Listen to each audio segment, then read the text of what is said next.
Hi everyone and welcome to Jab and Move with your host Stephen, and we're going to be talking about a couple of things. Obviously Dubois changing management and trainer now with Don Charles gone, and also Eubank Benn, we've had the presser. What do we think to that? But firstly, I just want to say rest in peace to Ricky Hatton.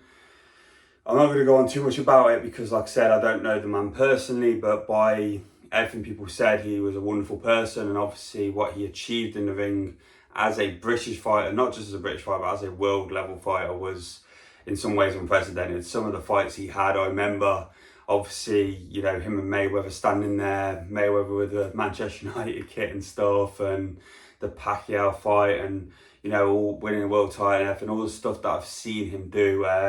He was one of the boxers that got me into boxing originally and got me obsessed with this sport. So for me, all I would say on this one, and I hope it comes out well, which is I always think the caliber of a man is never when people speak about his achievements, but who he was as a human being. And I think with Ricky Hatton, you can be perfectly honest here and say that yes, his achievements were out of this world, but he was a wonderful human being as well. And that's why I always say rest in peace, Ricky Hatton.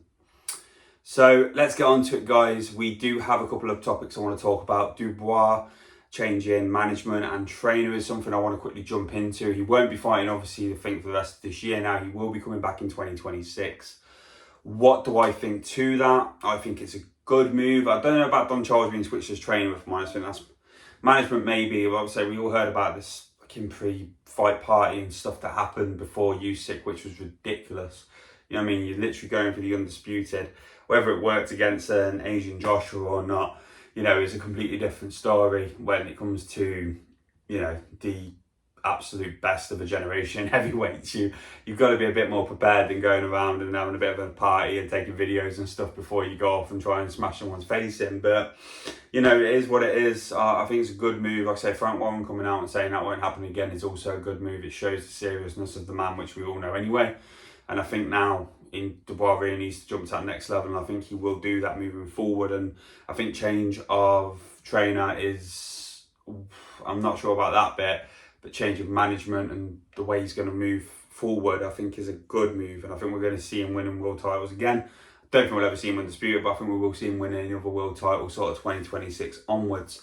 But let me know what your thoughts on that one is, guys. Like I said, I think it's a good move from Dubois for the management side. I'm not so sure about the training side. And the other thing is, Eubank Benn, the presser, was obviously happened. He had a bit of controversy with Eubank and, sort of jumping over Eddie and stuff when he wanted to pay tribute to Ricky Hatton.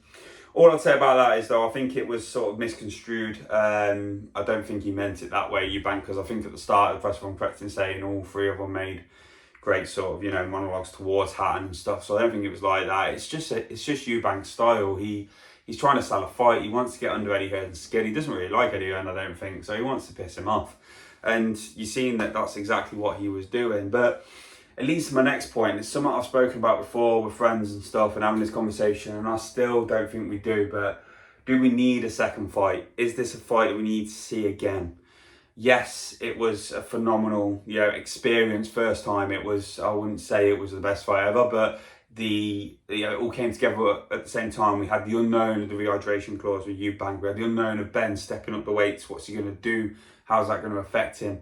We've had these guys being out of the ring for quite a while, and the inactivity on that side. Then we had the fathers in play. Two of the best British boxers around back in the day and everything. Obviously, some that have gone into history of British boxers, but Eubank Senior popping up out of nowhere and all this stuff happening just created a wonderful event. And obviously the undercards, I've got to give them credit as well. The undercards stepping up the way they did and having the fights they had was phenomenal. So it all happened at once and it was all a nice, blend and nice cocktail of everything. So I just don't know if we're going to need a second fight. I think Eubank wins it extremely comfortably now because he knows what he's doing. Now, I don't know with the rehydration clause, again, if that's going to happen, that might change my mind slightly, because I know he handled it first time, but doing it repetitively might be the thing that gets you. But as we stand right now, I don't see anything other than a Eubank convincing win. And I went with Benn originally, and I was wrong about that because I thought the rehydration clause was going to be the thing that really affected Eubank in this fight. Turns out I was absolutely wrong. But let me know your thoughts, guys. Like I said, I look forward to hearing them. Obviously, plaudits and commiserations to one of the best we've ever seen in Ricky Hatton. And like I said, the measure of the man is spoken about by much more important people and much better people than myself to be placed. But what a fighter, and he got me involved in this sport many years ago when I was watching his fights along with a few others, but his fights really stood out to me. With Dubois, what do we think of his change of management and trainer? Which do you think they'll both benefit? Do you think only one will benefit? What do you reckon to that? And Frank Warren's comments only a couple of weeks ago about the things that happened before, you think not happening again. And Eubank Benn, what do you think to the fight? Do you think we need a second fight? Do you want to see a second fight? Please don't forget to like, comment and subscribe, guys. I look forward to hearing your thoughts and have a great evening. Take care. Bye.